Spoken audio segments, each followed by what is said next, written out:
ఈ వాక్య ధ్యానాలను మనం ప్రారంభించి ఇది 5వ వారం ప్రారంభమవుతూ ఉంది.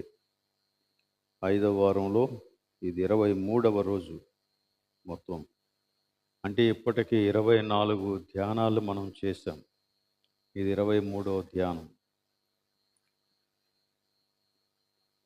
విశ్వాసుల జీవితంలో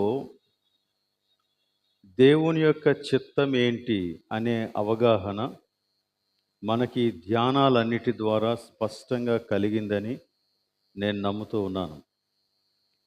అలా దేవుని యొక్క చిత్తాన్ని తెలుసుకోవటమే ఈ ధ్యానాల యొక్క ముఖ్య ఉద్దేశం. ఎందుకు అంటే ఒక వ్యక్తి రక్షించబడిన తరువాత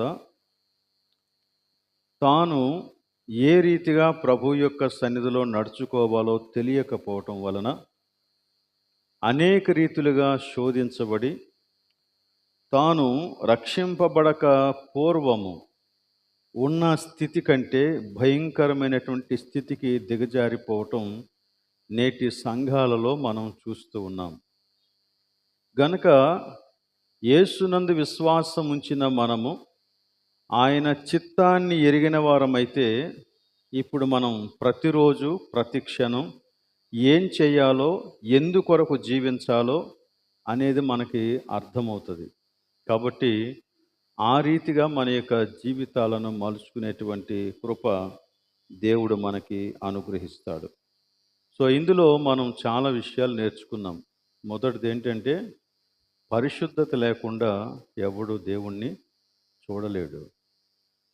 కాబట్టి దేవుడు మనుష్యులను తన సన్నిధిలోనికి ఆకర్షించడానికి, తన సన్నిధిని నిలబెట్టుకోవడానికి ఆయనే ఒక మార్గాన్ని ఏర్పాటు చేశాడు.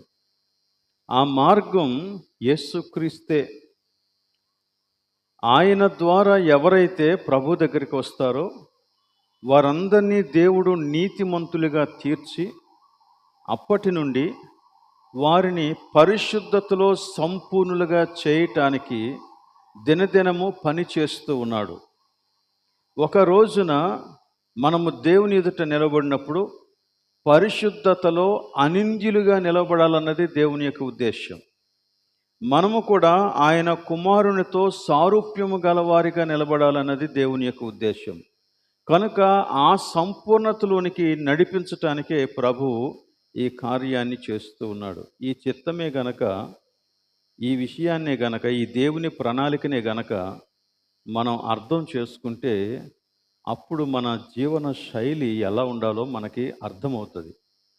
అలానే మనం ఎంపికలు చేయాల్సి వచ్చినప్పుడు ఏమి ఎంచుకోవాలో మనకి అర్థమవుతుంది. అలానే ఆలయానికి వచ్చినప్పుడు దేవుని యొక్క ఉద్దేశం మనకు అర్థమవుతుంది. అలాగనే దేవుని యొక్క కార్యములను జరిగిస్తూ ఉన్నప్పుడు మనకి దేవుని యొక్క చిత్తం అర్థమవుతుంది. కాబట్టి ఎలా చేయాలో అర్థమవుతుంది. అలానే మన యొక్క వివాహాల్లో దేవుని యొక్క చిత్తాన్ని ఎలా తెలుసుకోవాలో అది మనకు అర్థమవుతుంది. అసలు కుటుంబ జీవితం ఎందుకు అంత చక్కగా ఉండాలని దేవుని యొక్క వాక్యం చెబుతూ ఉందో అది మనకు అర్థమవుతుంది. సో ఇలా ప్రతి విషయం మనకు అర్థమవుతుంది. కాబట్టి ఈ దేవుని యొక్క చిత్తములో మనం నడుచుకోవటం ఎంతైనా అవసరం. అప్పుడే ఈ పరిశుద్ధతలో ఎదుగుదల మనకి వస్తూ ఉంది. ఇప్పటికీ దీని గురించి చాలా విషయాలు నేర్చుకున్నాం. ఈరోజు మరో సంగతిని ఆలోచన చేద్దాం. విశ్వాసులను పరిశుద్ధపరిచే క్రమములో దేవుడు విశ్వాసులకు క్రమశిక్షణ నేర్పిస్తాడు. ఇది మనం ఈ రోజున నేర్చుకోబోయే విషయం. విశ్వాసులను పరిశుద్ధపరిచేటువంటి క్రమములో దేవుడు వారిని క్రమశిక్షణలోనికి నడిపిస్తాడు, లేక క్రమశిక్షణ నేర్పిస్తాడు అనేది మనం తెలుసుకోవాలి. హెబ్రీయులకు రాసిన పత్రిక 12వ అధ్యాయంలో మనం కొన్ని వచనాలు చదివాం. మనం చదివినటువంటి వాక్య భాగానికి తర్వాత ఉన్నటువంటి వచనం 14వ వచనం, అందరితో సమాధానమును పరిశుద్ధతయు కలిగి ఉండుటకు ప్రయత్నించుడి, పరిశుద్ధత లేకుండా ఎవడునూ ప్రభువును చూడడు అనే విషయం చివరిలో చెబితే ఈ వాక్య భాగం ప్రారంభించినప్పుడు యేసుక్రీస్తుని ఒక మాదిరిగా చూపించాడు, విధేయతకు మాదిరిగా చూపించాడు. సో యేసుక్రీస్తు యొక్క మాదిరిని చూపించి దేవుని ఎదుట నిలవబడగలిగేటువంటి వ్యక్తి ఎవడో చెప్పి ఆ రెండింటికి మధ్యలో దేవుడు చేసేటువంటి క్రమశిక్షణ కార్యాన్ని గురించి మాట్లాడాడు. సో దీనిని ఈ రోజున మనం ధ్యానం చేద్దాం. ఇందులో మనం గమనిస్తే ఈ 5వ వచనం నుంచి 13వ వచనం వరకు మనం చదివినటువంటి దానిలో ఒక సంబంధాన్ని గురించి మాట్లాడతాడు. తండ్రి కుమారుల సంబంధం గురించి మాట్లాడతాడు. క్రమశిక్షణ ఈ సంబంధాన్ని బట్టే అని మాట్లాడతాడు. రెండవదిగా మనం చూస్తే అసలు ఈ క్రమశిక్షణ జరిగించటానికి మూలం ఏంటి? దేవుడు ఈ క్రమశిక్షణ జరిగించాలని ఏ విధంగా ప్రేరేపించబడ్డాడు అంటే దానికి కూడా ఇందులో సమాధానం ఏమని చెబుతూ ఉన్నాడంటే ప్రేమను బట్టే దేవుడు క్రమశిక్షణ చేస్తాడు. మూడో విషయం, దేవునికి క్రమశిక్షణలో ఒక ఉద్దేశం ఉంది. అంటే ఒక గురి కలిగి ఆయన క్రమశిక్షణ చేస్తూ ఉన్నాడు.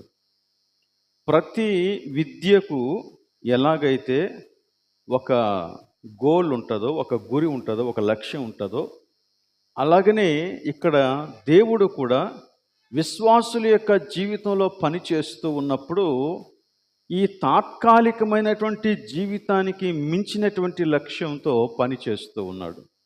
దానిని ఇక్కడ మేలు అన్నాడు. మేలు. సో మేలు కొరకు దేవుడు పనిచేస్తూ ఉన్నాడు. ఈ 3 సంగతుల్ని మనం ఈ రోజున ధ్యానం చేద్దాం. 7 నుండి 9 వచనాలలో తండ్రి కుమారుల సంబంధాన్ని బట్టే క్రమశిక్షణ ఉంటుంది అని చెప్పాడు. తండ్రి శిక్షింపని కుమారుడెవడు? ఇది ప్రశ్న. తండ్రి శిక్షింపని కుమారుడెవడు? మనలో చాలామంది తల్లిదండ్రులం, మనకి పిల్లలు ఉన్నారు. అలాగనే మనం కూడా ఒకప్పుడు మన తల్లిదండ్రుల దగ్గర పిల్లలుగా పెరిగినటువంటి వారం. బహుశా ఇప్పుడు వారు మనతో కలిసి ఉండొచ్చు, లేక వారు లేకపోయి ఉండొచ్చు. బట్ ఏదేమైనా మనం మన తల్లిదండ్రుల యొక్క సంరక్షణలో పెరిగినటువంటి వారం. ఈ 2 సందర్భాలను బట్టి మనకు అర్థమవుతున్న విషయం ఏంటంటే తండ్రి ఖచ్చితంగా కుమారుణ్ణి క్రమశిక్షణలో పెడతాడు. కారణం ఏంటి అని అడిగితే కారణం ఇంకేమీ లేదు. నువ్వు నా కుమారుడవు గనుక నేను నిన్ను క్రమశిక్షణ చేయాలి. ఇక్కడ అదే మాట చెప్పాడండి. చూడండి 7వ వచనంలో, దేవుడు మిమ్మును కుమారులనుగా చూచుచూ ఉన్నాడు. అదే కారణం. నువ్వు నా కుమారుడవు. 8వ వచనంలో అంటాడు, కుమారులైన వారందరూ శిక్షలో పాలు పొందుచూ ఉన్నారు. నువ్వు కుమారుడు అయితే శిక్షలో పాలు పొందాల్సిందే. ఒకవేళ అదే 8వ వచనంలో, మీరు పొందని ఎడల దుర్బీజులే గాని కుమారులు కారు. ఆ తర్వాత 9వ వచనంలో, మనం ఈ లోకములో ఉన్నటువంటి మన తల్లిదండ్రులకు, శరీర సంబంధమైన తల్లిదండ్రులకు ఎలాగైతే లోబడి ఉన్నామో అంతకంటే ఎక్కువగా మన పరలోకపు తండ్రికి లోబడి బ్రతకాలి అని చెప్పాడు. తల్లిదండ్రులు వారి పిల్లలను మాత్రమే క్రమశిక్షణలో పెట్టడానికి పూర్తి అర్హత కలిగిన వారు, అధికారం కలిగినటువంటి వారు. మిగిలిన వారికి బహుశా వారు మంచిని చెప్పొచ్చు, కానీ క్రమశిక్షణ వారి యొక్క పిల్లలకు ప్రత్యేకం. దానికి కారణం వాడు నా కుమారుడు, నేను వాడికి తండ్రిని, అంతే. ఈ క్రమశిక్షణ అన్నప్పుడు అసలు ఏంటి క్రమశిక్షణ అనేటువంటిది కూడా మనం అర్థం చేసుకోవాలి. ఇక్కడ 2 సంగతులు చెప్పాడు. 6వ వచనంలో మనం గమనిస్తే 5, 6 కలిపి ఉన్నాయి. నా కుమారుడా, ప్రభువు చేయు శిక్షను తృణీకరించకము, ఆయన నిన్ను గద్దించినప్పుడు విసుకకము. దాని తర్వాత, ప్రభువు తాను ప్రేమించు వారిని శిక్షించి తాను స్వీకరించు ప్రతి కుమారుని దండించును. శిక్షణ, ఇక్కడ శిక్ష శిక్ష శిక్షించుట అనే మాట వినియోగించాడు. అది మనం ఇంగ్లీష్ బైబిల్లో చూస్తే డిసిప్లైన్ అని ఉంటుంది. క్రమశిక్షణ లేక శిక్షణ, అలాగనే దండించుట. సో క్రమశిక్షణలో రెండు విషయాలు ఉన్నాయి. ఈ రెండు విషయాలు ఏంటంటే, మొదటిది నీకు విషయాలు తెలియపరచటం, అవగాహనలోనికి తీసుకురావటం. నువ్వు ఎలా జీవించాలో, ఎలా ప్రవర్తించాలో, ఎలా మాట్లాడాలో, ఎటువంటి సంబంధాలు కలిగి ఉండాలో, ఏవి చెయ్యాలో, ఏవి చెయ్యకూడదో, వీటన్నిటిని కూర్చున్నటువంటి అవగాహన కలిగించటం నెంబర్ 1. రెండవది ఏంటంటే దండన. అంటే ఇన్ని విషయాలు తెలిసిన తర్వాత కూడా ఆ వ్యక్తి మొండిగా ప్రవర్తిస్తే దానికి తగినటువంటి ఫలం వాడు అనుభవించాల్సి వస్తుంది. సో దానికి దండన ఉంటుంది. దండన ఎందుకు అంటే వాడిని సరిచేయటానికి. సో క్రమశిక్షణలో ఈ రెండు విషయాలు ఉన్నాయి. మొదటిది ఏంటంటే ప్రవర్తన నియమావళిని చెప్పటం, బోధించటం, దానిని గూర్చినటువంటి అవేర్నెస్ కలుగు చేయటం. ఇదిగో ఇది ఇలా ప్రవర్తించాలి నువ్వు నా కుమారునిగా. రెండవది, ఒకవేళ అంతా తెలిసిన తర్వాత కూడా మొండికేస్తే దానికి తగిన శిక్ష కూడా ఉంటుంది, దండన ఉంటుంది అని తెలియచేయటం. ఈ రెండింటిని. కాబట్టి ఒక వ్యక్తి తన్ను తాను నియంత్రించుకొని ప్రవర్తన నియమావళికి లోబడి జీవించుటకు అవసరమగు సామర్థ్యమును కలిగించుటకు ఇచ్చే శిక్షణ ఇది. కానీ మళ్ళీ చదువుతాను. ఒక వ్యక్తి తన్ను తాను నియంత్రించుకొని అనే మాట ఎందుకు వాడానంటే, నా ఇష్టం చాలా ఉంది, నేను చెయ్యాలనుకున్నవి చాలా ఉన్నాయి, కానీ నేను చెయ్యాలనుకున్నవి నా మనసులో పుట్టిన ప్రతి ఆలోచన ప్రకారంగా నేను చేయటానికి లేదు. అక్కడే నేను క్రమపరచబడాలి. ఎలా క్రమపరచబడాలి? దేనితో నేను పోల్చుకొని క్రమపరచబడాలి అంటే, ఇదిగో దేవుడు నియమించినటువంటి ప్రవర్తన నియమావళికి అనుగుణంగా. సో నియంత్రించుకోవటం అనేది లేకుండా ప్రవర్తనావళికి లోబట్టం అనేది జరగదు. క్రమశిక్షణలో ఇది అవసరం. నాకు చాలా రకాలైనటువంటి ఆశలు, ఆలోచనలు ఉండొచ్చు. కొన్నిసార్లు నేను ఎంతకంటే బాగా చేయగలను అనిపించవచ్చు కూడా. అయినప్పటికీ ఆ భావోద్రేకాలను, ఆలోచనలను, ఉద్దేశ్యాలను అన్నింటినీ కూడా నియంత్రించి ప్రవర్తన నియమావళికి లోబడి జీవించటానికి అవసరమయ్యే సామర్థ్యాన్ని కలుగు చేసేదే ఈ క్రమశిక్షణ. ఇందులో రెండో విషయం ఇంకోటి ఏంటి, ప్రవర్తన నియమావళిని మీరినప్పుడు దానికి తగిన ఫలమును అనగా దండనను అమలు చేయుట ద్వారా సరిచేయుట. ఇవి రెండు కలిపి క్రమశిక్షణలోనికి వస్తాయన్న. మనం కూడా మన పిల్లలతో మాట్లాడినప్పుడు, నాన్న ఇలా చేయకు, చేస్తే నీకు దెబ్బలు పడతాయి అంటాం. వాడు కొంచెం ఆలోచిస్తాడు, చేయడం మానేస్తాడు.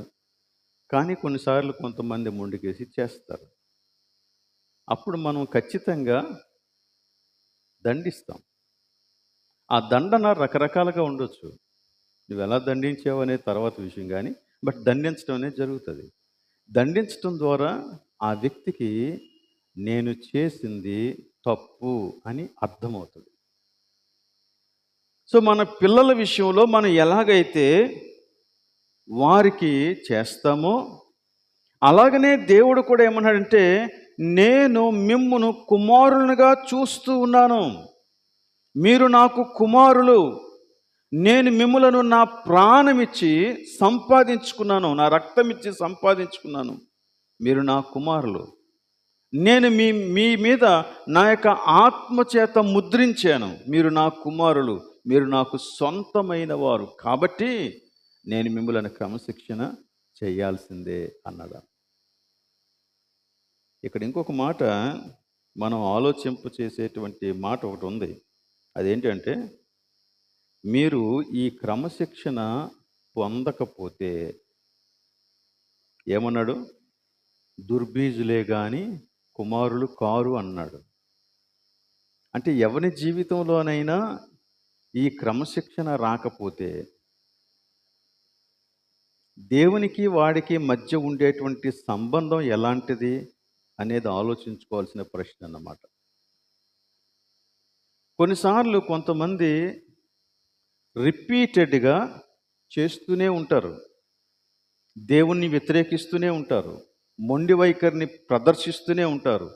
తెలుసు తెలుసు తెలుసు చాలా హెచ్చరిక జరుగుతూనే ఉంటుంది, అయినప్పటికీ కూడా అలాగనే చేస్తూ ఉంటారు. అప్పుడు ఆ వ్యక్తి రెండు ఎక్స్పెక్ట్ చేయొచ్చు. మొదటిది ఏంటంటే, అసలు ఆ వ్యక్తికి దేవునికి మధ్య ఏమైనా సంబంధం ఉందా? రెండోది ఏంటంటే, ఒకవేళ నిజంగా సంబంధం ఉంటే ఏదో ఒక రోజున ఖచ్చితంగా ఆ వ్యక్తి దానికి తగిన ఫలితాన్ని అనుభవించక తప్పదు. It is for sure. ఎందుకంటే దేవుడు మనలను నరకములో నుండి తప్పించటానికి పూనుకున్నాడు. మరలా దేవుడు మనల్ని నరకానికి అప్పగించదలుచుకోలేదు. ఆ మరణం నుంచి, ఆ రెండవ మరణం నుంచి తప్పించాలని కోరుకున్నాడు గనుకని, ఎంతగా కోరుకున్నాడంటే తన ప్రాణంతో సమానంగా కోరుకున్నాడు గనక ఆయన మనలను గూర్చినటువంటి బాధ్యత వహిస్తాడు. విశ్వాసులుగా మనకెందుకు ఈ క్రమశిక్షణ అంటే, మనము దేవుని కుమారులం గనక ఆయనకు తగినట్టుగా జీవించాలని దేవుడు కోరుకుంటాడు. ఇప్పుడు నీవు దేవుని ఇంటి పేరుని వాడుకుంటున్నావు కాబట్టి దేవుని ఇంటికి మచ్చ రాకూడదు. నువ్వు క్రైస్తవుడవు అనగా క్రీస్తుకి సంబంధించిన వాడవు. నువ్వు దేవుని కుమారుడవు అనగా నీ తండ్రి దేవుడు. గనక నా ఇల్లు ఇలా ఉండాలి అని దేవుడు కోరుకుంటున్నాడు, నా పిల్లలు ఇలా ఉండాలి అని దేవుడు కోరుకుంటున్నాడు.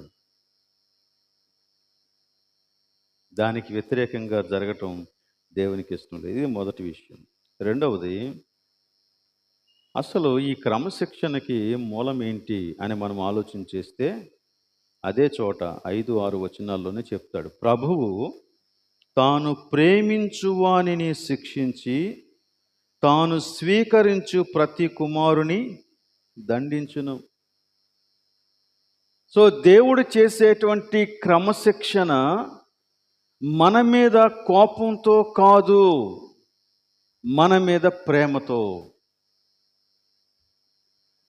దేవుడు మనలను ప్రేమిస్తూ ఉన్నాడు గనుకనే ఆయన మన జీవితాలలో కలుగు చేసుకుంటున్నాడు. దేవుడు మనల్ని ప్రేమిస్తూ ఉన్నాడు గనుకనే మన యొక్క ప్రతి ఆలోచన విషయంలో, ప్రతి భావోద్రేకం విషయంలో, ప్రతి ప్రవర్తన విషయంలో, ప్రతి అడుగు విషయంలో శ్రద్ధ తీసుకుంటున్నాడు. శ్రద్ధ తీసుకొని దాన్ని సరిచేస్తున్నాడు అన్నమాట. కాబట్టి క్రమశిక్షణకు మూలం దేవుని ప్రేమ, ఉగ్రత కాదు. ఇక్కడే మనం గమనించవలసినటువంటి విషయం ఏంటంటే, ప్రభువు మన తండ్రి మనలను క్రమశిక్షణ చేయనప్పుడు, లేక ఏదైనా ఒక సంగతిని గురించి మనతో మాట్లాడినప్పుడు కానీ, దేవుడు మాట్లాడినటువంటి సంగతులను మనం మీరినప్పుడు కానీ, ఆయన ఒకవేళ దండిస్తే అది మన యొక్క నాశనం కొరకు కాదు, మన క్షేమం కొరకు. మన క్షేమం కొరకు. దేవుడు తన యొక్క వాక్యంలో చాలా చోట్ల తల్లిదండ్రులు బిడ్డలను క్రమశిక్షణలో పెట్టాలని చాలా వచనాలు చెప్పాడు. చాలా వచనాలు చెప్పాడు. బెత్తము వాడని వాడు కుమారునికి విరోధి. కుమారుని ప్రేమించువాడు వానిని శిక్షించు. సామెతల గ్రంథం 13:24 ఉంది ఆ మాట.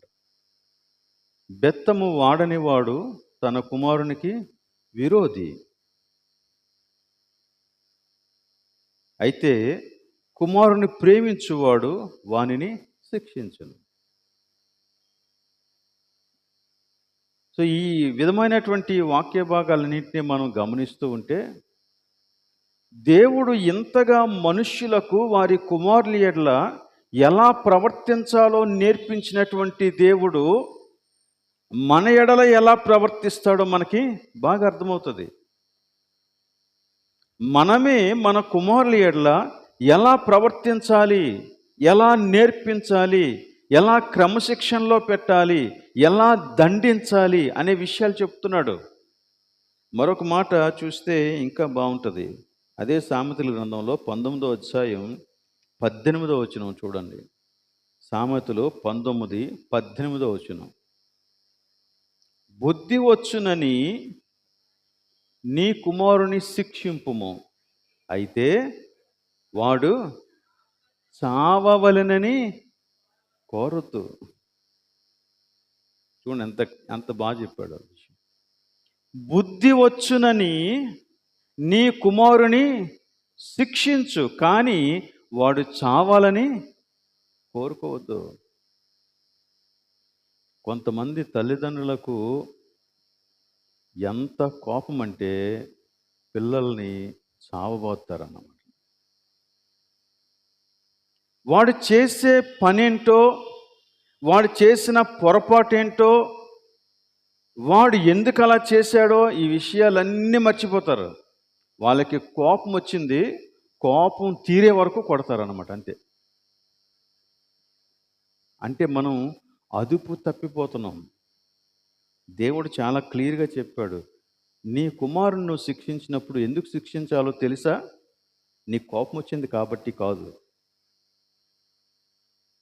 మన కోపం చాలాసార్లు వస్తుంది.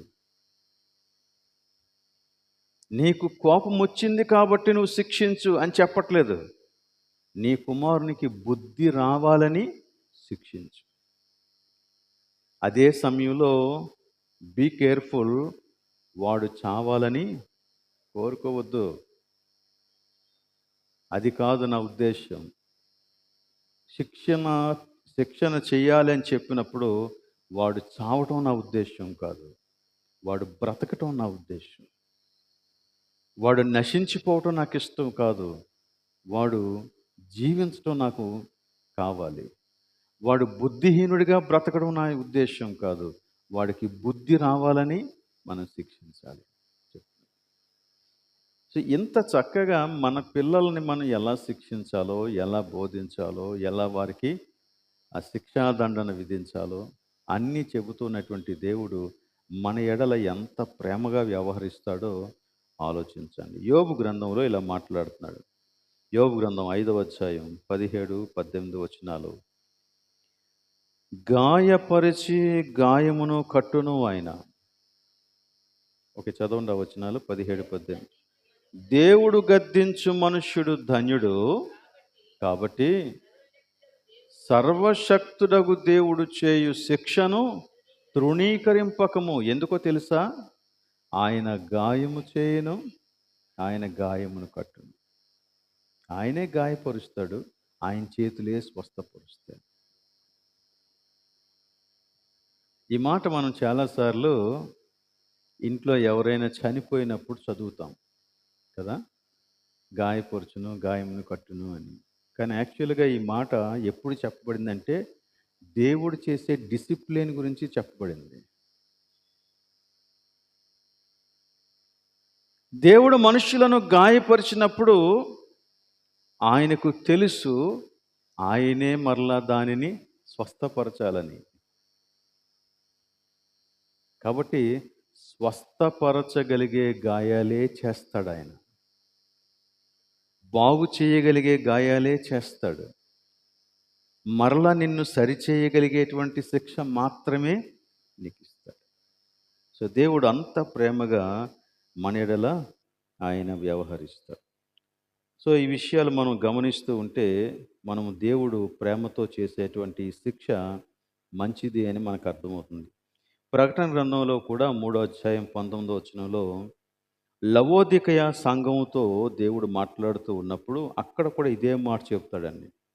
లవోదికయ సంఘముతో ప్రకటన గ్రంథం 3వ అధ్యాయం 19వ వచనం.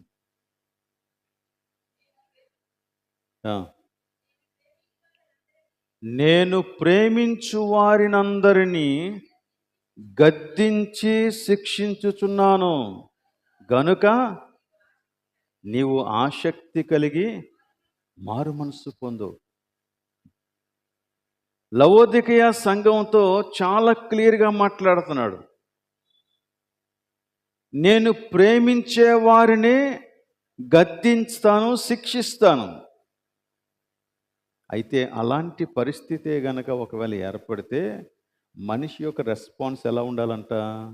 గనుక జాగ్రత్త పడి ఆసక్తి కలిగి మారు మనస్సు పొందు, మారు మనస్సు పొందు.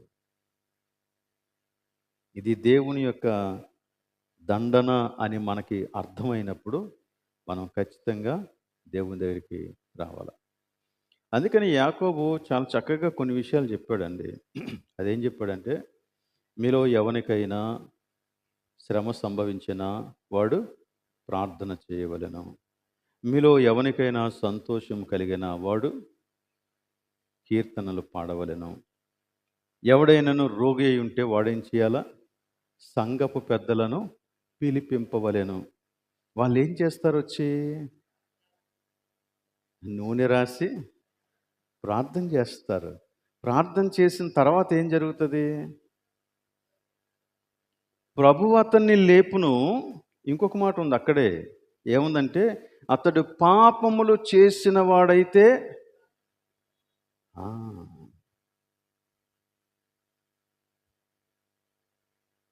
అంటే అనారోగ్యం వెనకాల దేవుని యొక్క క్రమశిక్షణ చర్య ఒకటి ఉంది అనేది మనిషి అర్థం చేసుకోవాలా. మన జీవితంలో వచ్చే శ్రమ వెనకాల దేవుడు మనలను క్రమపరిచేటువంటి ఒక విధానాన్ని ఏర్పాటు చేశాడు. సో ఈ సంఘపు పెద్దలు అనారోగ్యంతో ఉన్న వ్యక్తి దగ్గరికి వెళ్ళినప్పుడు వారి యొక్క అవగాహన ఏమై ఉండాలి? దేవుని యొక్క నీతిని ఆ వ్యక్తికి బోధిస్తూ ప్రేమను కనుపరచాల, ధైర్యపరచాల, ప్రార్థన చేయాలి. అప్పుడు వాడికి లోపల దేవుని యొక్క ఆత్మకార్యం జరుగుద్ది. అదేంటంటే తన పాపాన్ని గురించి తాను రియలైజ్ అవుతాడు.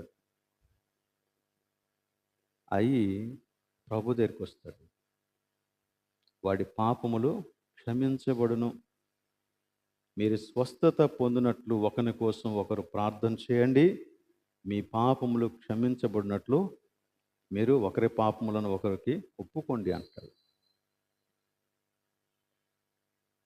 అంటే రోగి దగ్గరికి వెళ్ళి మనం ప్రార్థన చేసినప్పుడు ఆ వ్యక్తి ప్రభు వైపుకి చూసేలాగా మన మాటలు ఉండాలన్నమాట. ఆ వ్యక్తి ఆ రోగంతో కృంగిపోకూడదు. దేవుడు నన్ను విడిచిపెట్టేశాడు అని అనుకోకూడదు. దేవుడు నీ పక్షంగా ఉన్నాడు, అందుకనే నీ జీవితంలో దేవుడు కార్యం చేస్తున్నాడు, ఏం పర్వాలేదు, నువ్వు భయపడాల్సిన పని లేదు, దేవుడు నీ పక్షంగా ఉన్నాడు అనే అష్యూరెన్సు ఈ వెళ్ళిన పెద్దలు వారికి కలుగు చేయాల. కానీ చాలాసార్లు ఒక విచారకరమైన సంగతి ఏంటంటే, వెళ్ళిన ప్రతి వారిని డిస్కరేజ్ చేస్తూ ఉంటారు. నెంబర్ 1. నెంబర్ 2 ఏంటంటే, వారి మీద తీర్పులు ప్రకటిస్తూ ఉంటారు. We shouldn't do that. అది మనం చేయకూడదు. ఎందుకంటే దేవుడు ఆ యొక్క పనిలో నిమగ్నమై ఉన్నాడు. ఆయన పని చేస్తున్నాడు. కాబట్టి ప్రభు యొక్క పని సంపూర్ణమయ్యేలాగన మనకి చేతనైనంత బలాన్ని వారికి మనం అందించాలి. మనకి చేతనైన ఆదరణ మనం వారికి అందించాలి. మనకి చేతనైనంత సహాయం వారికి చేయాలా. వాడి విశ్వాసంలో నుంచి దిగజారిపోకుండా నిలబడటానికి కావలసిన ప్రార్థన మనం చేయాలి. సహవాసం మనం ఇవ్వాలి. ఓకే. మూడవది ఇంకోటి ఏంటంటే, హెబ్రీ పత్రిక 12వ అధ్యాయంలో దేవుడు ఈ క్రమశిక్షణ అంతా కూడా ఒక ఉద్దేశంతో చేస్తున్నాడంట. 10వ వచనంలో ఉంది, వారు కొన్ని దినముల మట్టుకు తమకిష్టం వచ్చినట్లు మనల్ని శిక్షించిరి కానీ, అప్పుడు అక్కడి నుంచి మాట్లాడుతున్నాడు, మనము తన పరిశుద్ధతలో పాలు పొందవలెనని మన మేలు కొరకే ఆయన శిక్షించుచూ ఉన్నాడు. మన మేలు కొరకు. ఈ మేలును గురించి మనం రోమాపత్రిక 8వ అధ్యాయం 28వ వచనం ధ్యానం చేసినప్పుడు చూసాం. ఆయన మేలు కలుగుటకై సమస్తమును సమకూర్చి జరిగిస్తూ ఉన్నాడు. ఆ మేలు ఏంటని చెప్పాడు అక్కడ? తన కుమారుని యొక్క సారూప్యంలోనికి మార్చబడుట. అదే మన యొక్క పరిశుద్ధతలో సంపూర్ణత. ఇప్పుడు అదే మేలుని గురించి ఇక్కడ మాట్లాడాడు. ఏమని మాట్లాడాడు? ప్రతి విశ్వాసి కూడా తన యొక్క పరిశుద్ధతలో పాలు పంపులు పొందాల. పొంది ఆ మేలు అనగా ఆ క్రీస్తు సారూప్యంలోనికి ఎదగాల. అది ఉద్దేశం. కనుక దేవుడు మన జీవితంలో మనకి నచ్చని క్రియలను ఒకవేళ చేస్తూ ఉన్నట్లయితే మనము ఈ సంగతిని ఆలోచించాలా. పౌలు అలాగే అంగీకరించేశాడు. ఆ ముళ్ళు తన జీవితంలోనికి వస్తే అంగీకరించాడు, ప్రభువుకి కృతజ్ఞతగా నిలబడ్డాడు. పేతురుతో కూడా దేవుడు మాట్లాడాడు, ఇదిగో నీకు ఇష్టం కాని చోటికి ప్రజలు నిన్ను తీసుకెళ్ళిపోతారు అంటే పేతురికి ఇష్టం లేదు, కానీ పేతురు అంగీకరించాడు. తర్వాత దేవుడు ఏం చెప్పాడంటే, నువ్వు నన్ను వెంబడించు. సో మనం అందరం కూడా ఈ విషయాన్ని చాలా చక్కగా అర్థం చేసుకోవాలా. చూడండి, కీర్తనల గ్రంథంలో దావీదు ఏం మాట్లాడుతున్నాడో 119వ కీర్తన 67వ వచనం. 119:67 శ్రమ కలుగగా మునుపు శ్రమ కలుగక మునుపు నేను త్రోవ విడిచితిని, ఇప్పుడు నీ వాక్యము అనుసరించి. అది శ్రమ కలుగక మునుపు ఏం చేశాడంట? త్రోవ విడిచి తిరిగాడంట.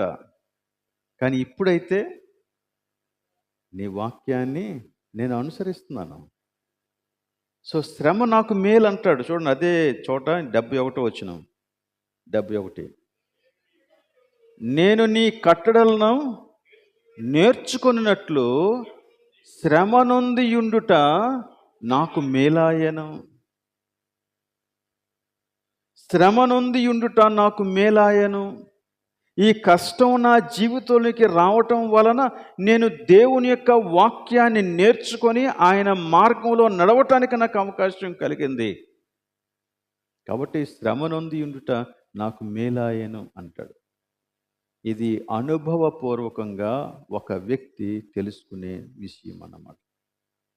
అనుభవపూర్వకంగా. చూడండి, ఇంకొక మాట కూడా యోబు గ్రంథంలో 42వ అధ్యాయం చివరికి వచ్చేటప్పుడు, ఇందాక మనం స్టార్టింగ్లో 5వ అధ్యాయంలో సంగతిని చదివాము.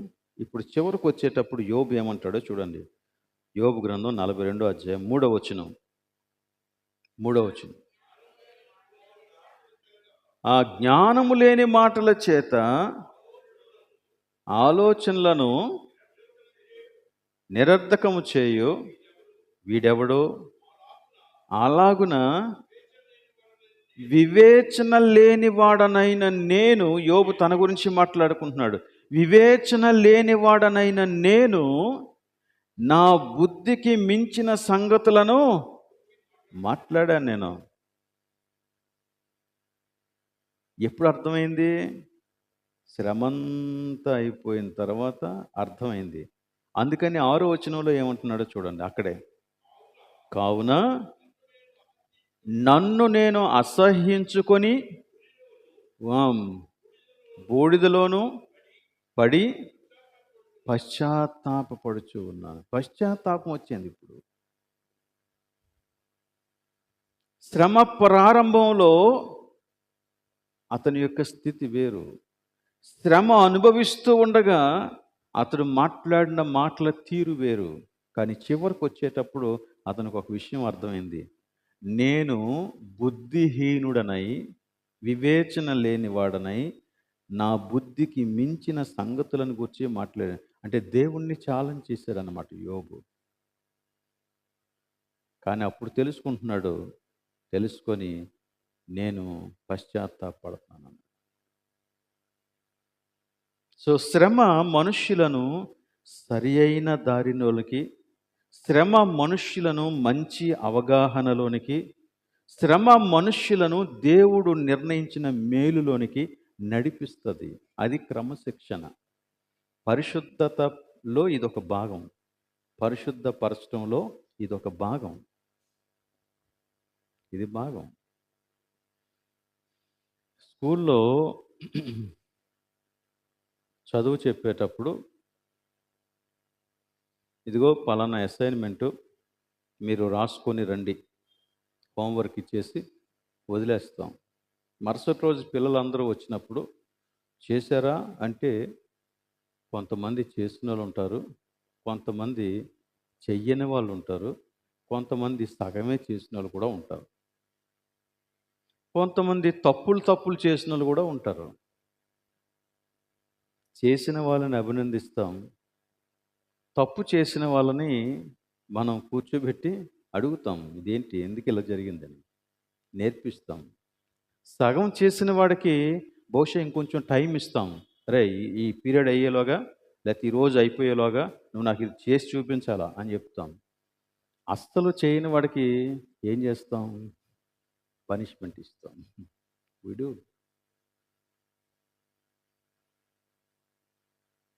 వాడికి శిక్షాదండన ఉంటుంది, పని కూడా చేయాలి. మళ్ళీ నేను కొట్టేశాను కాబట్టి ఇంక నువ్వు చేయాల్సిన పని లేదులే అనడానికి లేదు. వాడు చేయాలా? శిక్షాదండన ఉంటుంది, మరలా పని కూడా చేయాల్సిందే. It's all same with the discipline of God. దేవుడు కూడా మన ఎడల ఆ రీతిగానే నేర్పిస్తూ ఉన్నాడు. అందుకని ఆ తర్వాత ఉన్నటువంటి వచనాల్లో కొన్ని సంగతులు నేను చదువుతాను, జాగ్రత్తగా గమనించాను. 11వ వచనం, 12వ వచనం, 13వ వచనం, ఆ తర్వాత 17, 16వ వచనం, అవన్నీ మనం గమనిస్తే దానికి సంబంధించిన విషయాలు ఉంటాయి. ఆ వచనాలు మీరు చదువుకోండి, కానీ ఆ చివర ఉన్నటువంటి మాటలే నేను మీకు చదివి వినిపిస్తాను.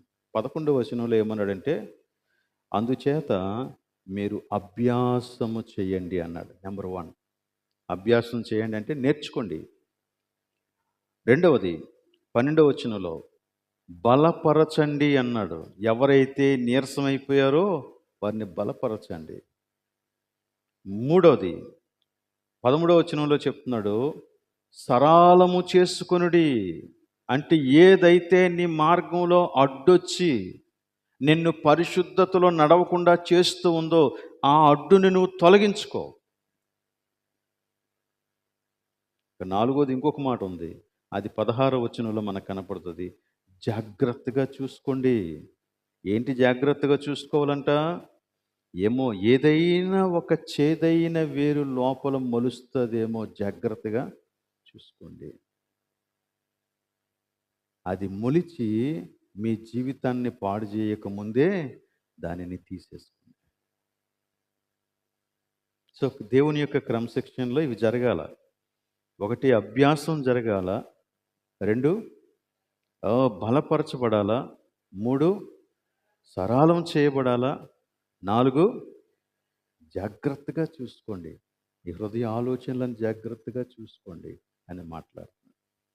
ఇవి గనక మనం చేస్తే దేవుని యొక్క క్రమశిక్షణ మనకి మేలు చేస్తుంది. పరిశుద్ధతలో మనం పాలు పంపులు పొందేలాగన చేస్తుంది. దేవుడి మాటలు మన వినికిడిలో దీవించునుగాక. ప్రార్థన చేద్దాం.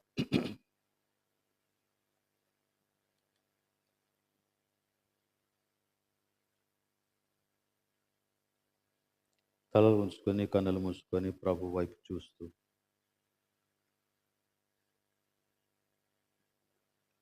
పరిశుద్ధపరచు క్రమంలో దేవుడు చేసే క్రమశిక్షణను తృణీకరించకుండా అంగీకరించగలగటానికి, అభ్యాసం చేయటానికి, బలపరచబడటానికి, మన మార్గములను సరళం చేసుకోవటానికి,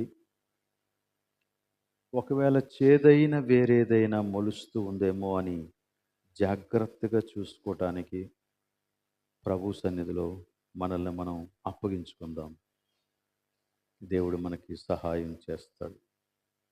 ప్రేమ కలిగిన మా ప్రభు, నీవు మా ఎడల నీ కృపా కనికరముల చేత జరిగిస్తూ ఉన్న ఈ క్రమశిక్షణ కార్యమంతటిని బట్టి నీకు స్తోత్రం చెల్లిస్తూ ఉన్నాం. మమ్మును నీవు కుమారులుగా ఎంచావు గనకనే మమ్మను క్రమపరుస్తూ ఉన్నావు. మా ఎడల నీవు ప్రేమ కలిగి ఉన్నావు గనకనే మమ్మను క్రమపరుస్తూ ఉన్నావు. దేవా, మేము నీ పరిశుద్ధతలో పాలు పంపులు పొందాలని నీవు నిర్ణయించావు గనకనే మమ్మను క్రమపరుస్తూ ఉన్నావు. గనుక మేము నీ ఎదుట మమ్మను మేము విధేయులుగా అప్పగించుకుంటూ సాగిపోవటానికి మాకు కావలసిన కృప దయచేయమని, ఇక్కడ ఈ ప్రార్థనలో ఏకీభిస్తున్న ప్రతి వ్యక్తిని మీరే దీవించి ఆశీర్వదించమని ఈ ప్రార్థన మా ప్రభును రక్షకుడైన యేసు పరిశుద్ధ నామములో అడుగుచూ ఉన్నాం తండ్రి. ఆమేన్. పరలోకమందున్న మా తండ్రి, నీ నామం పరిశుద్ధపరచబడునుగాక, నీ రాజ్యం వచ్చునుగాక, నీ చిత్తం పరలోకము నెరవేరినట్లు భూమి మీద నెరవేరునుగాక.